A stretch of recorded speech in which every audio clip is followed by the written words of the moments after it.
Reno tertegun. Sungguh ia tidak menyangka jika apa yang dialami Indri jauh lebih menyedihkan dibanding apa yang dia alami. Pantas saja, Indri begitu marah pada pria itu. Ternyata apa yang dilakukan oleh pria itu jauh mengerikan dari apa yang Reno bayangkan. Maafkan aku, maaf kalau aku mengingatkanmu pada luka yang pernah kamu alami, ucap Reno. Sebenarnya aku sudah melupakan dia, namun di saat aku sudah berhasil melakukannya, dia malah kembali datang, membuka luka lama, ucap Indri pelan. Reno mengerti apa yang Indri rasakan, sebab ia juga pernah mengalami sendiri. Dikhianati oleh orang yang kita cinta itu memang sangat menyakitkan. Reno paham itu. Aku tahu perasaanmu, sebab aku juga pernah merasakannya. Kamu pasti sudah tahu ceritaku kan? Reno tersenyum, berusaha ikut merasakan kesedihan Indri, sebab dia sendiri pernah mengalami pengalaman yang sama. Iya, aku sudah diceritakan sama Neni. Kalau memang gak jodoh, pasti ada aja jalannya. Aku doakan semoga kamu bisa dapat wanita yang jauh lebih baik dari wanita yang menyakitimu itu, ucap Indri penuh harap. Reno hanya terdiam. Di menit berikutnya, Reno malah memiliki pikiran bagaimana kalau mereka mencoba saling mengenal dan mencoba mengobati luka yang saat ini mereka derita. Sebenarnya Reno ingin bertanya sesuatu yang lain pada Indri, sesuatu tentang mereka. Tapi melihat Indri yang begitu bersedih akan apa yang terjadi padanya, Reno pun memutuskan untuk tidak bertanya tentang apa yang ia pikirkan saat ini. Namun bohong jika Reno tidak gelisah. Jika boleh jujur, saat ini Reno menginginkan Indri sebagai pasangan hidupnya, seperti yang ibunya harapkan beberapa jam yang lalu.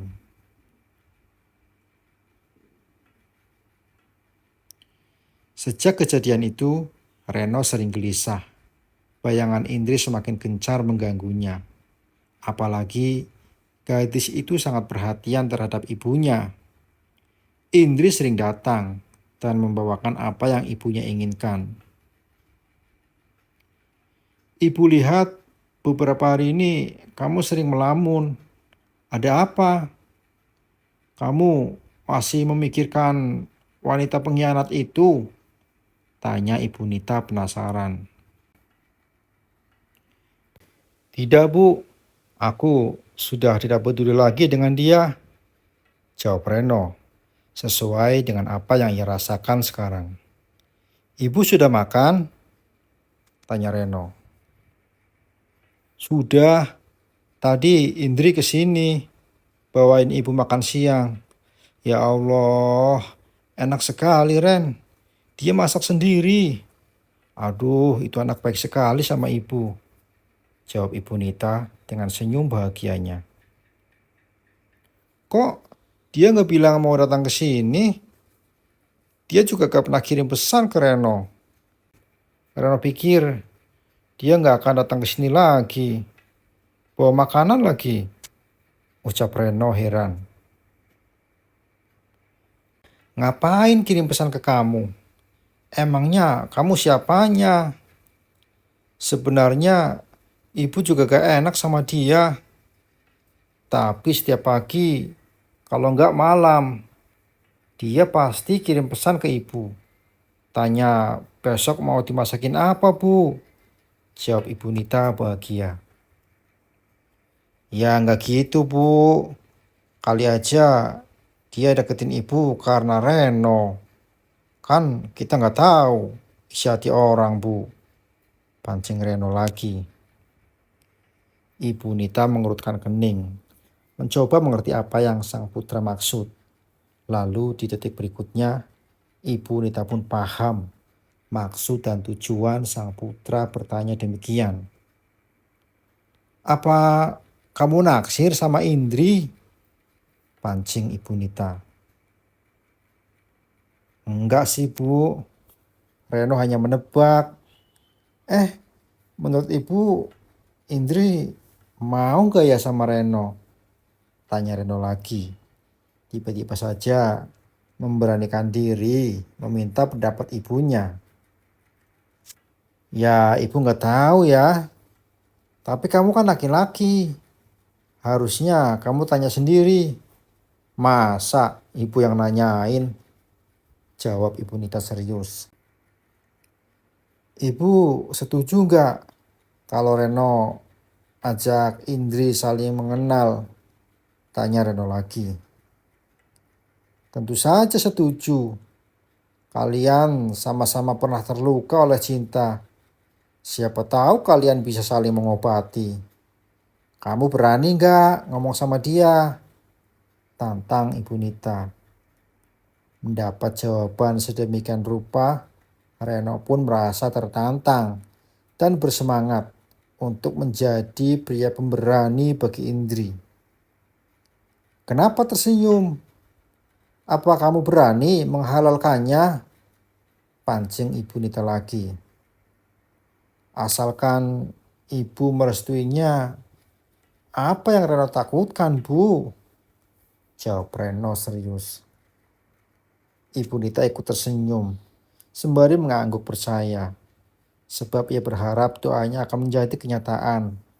Reno bisa menemukan seorang wanita yang bisa menerima kekurangan dan kelebihan putranya. Restu sudah Reno kantungi. Tak banyak berpikir, Reno pun langsung meminta izin pada sang ibu untuk menemui Indri dan mengutarakan apa yang diinginkan oleh hatinya.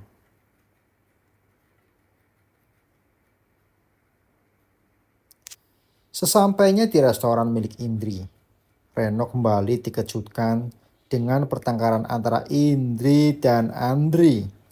Kali ini Reno tidak berpikir untuk menghindar. Justru dia malah sengaja ikut campur agar Andri tidak lagi mengganggu wanita incarannya. Indri, ucap Reno saat melihat Indri berdebat dengan Andri di depan restoran milik Indri. Mas Reno, jawab Indri seraya tersenyum, pura-pura senang dengan kehadiran Reno. Padahal sebenarnya dia juga tidak suka dengan kehadiran dua pria ini. Bagi Indri, kedua pria ini adalah pengganggu, sedangkan Indri sangat tidak suka diganggu. Sayang, maaf aku telat. Reno merangkul pinggang Indri, bersandiwara seakan mereka mempunyai hubungan yang sangat dekat. Terang saja, apa yang dilakukan Reno sukses membuat batin Andri meradang. Lepaskan dia. Aku tidak suka kamu menyentuh Indri, ucap Andri memperingatkan. Maaf mas, apa alasanmu melarang aku memeluk calon istriku? Ingat, kamu adalah masa lalunya, sedangkan aku adalah masa depannya. Jadi saya harap Anda bisa terima itu, balas Reno memperingatkan. Aku tidak peduli. Sebelum akad nikah di antara kalian belum terjadi, maka aku akan tetap mencari kesempatan untuk merebut hati Indri kembali. Jawab Andri, tak mau kalah. Benarkah? Apa yang membuat kamu yakin jika Indri masih mau menerimamu? Tanya Reno, semakin bersemangat menyerang Andri. Dia tidak mencari penggantiku selama ini. Dia juga tidak berteman dengan pria lain selain aku.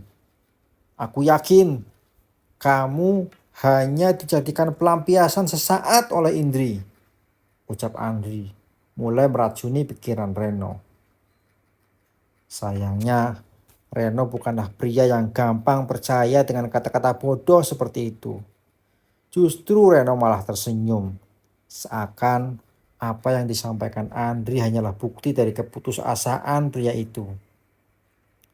Sudahlah mas, ikhlaskan sajalah dia bersama yang lain. Aku dan Indri saling mencintai. Jadi tolong jangan ganggu hubungan kami dengan hayalanmu itu, ucap Reno. Semakin membuat Andri kesal. Enggan berdebat terlalu lama dengan Reno. Pria ini pun memutuskan untuk pergi meninggalkan restoran Indri. Setelah kepergian Andri, Indri mengajak Reno untuk duduk di ruang kerjanya. Mas, terus terang, aku tidak ingin membuatmu bermasalah dengan mantanku itu. Dia sangat kasar. Aku tidak mau kamu terluka lagi karenanya. Indri mulai berani mengutarakan apa yang ia takutkan selama ini untuk Reno. Aku tidak takut dengannya. Aku siap bertarung dengannya. Aku siap melawan dia. Reno menatap yakin pada Indri. Restu dari sang ibu sudah ia kantongi. Bukankah lucu jika dia menyerah? Lagipun Reno juga menginginkan Indri sebagai istri dan ibu dari anak-anaknya kelak. Mas Reno, jangan keras kepala.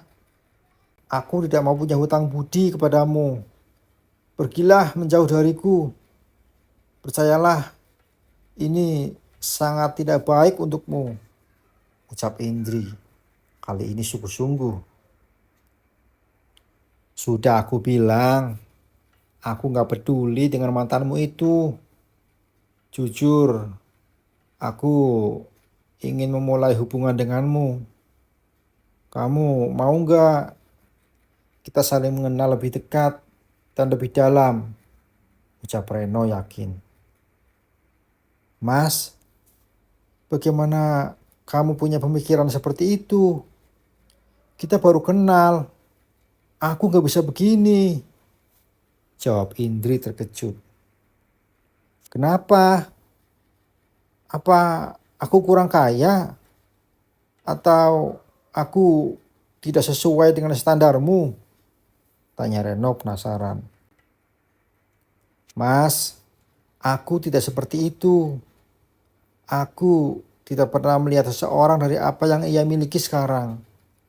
Aku hanya memikirkan baik buruknya hubungan ini untukmu. Aku gak mau kamu menyesal, ucap Indri lagi. Apa yang harus aku sesali, Indri? Kita memulai juga belum? Kalau kamu gak berani melangkah, lalu kapan kamu majunya? Aku siap berkomitmen untuk kamu, ucap Reno serius. Indri tak berani menjawab ajakan Reno itu untuk saat ini. Sebab ia sendiri belum yakin dia bisa membuat Reno bahagia bersamanya. Indri butuh waktu. Indri butuh meyakinkan hatinya yang pernah terluka.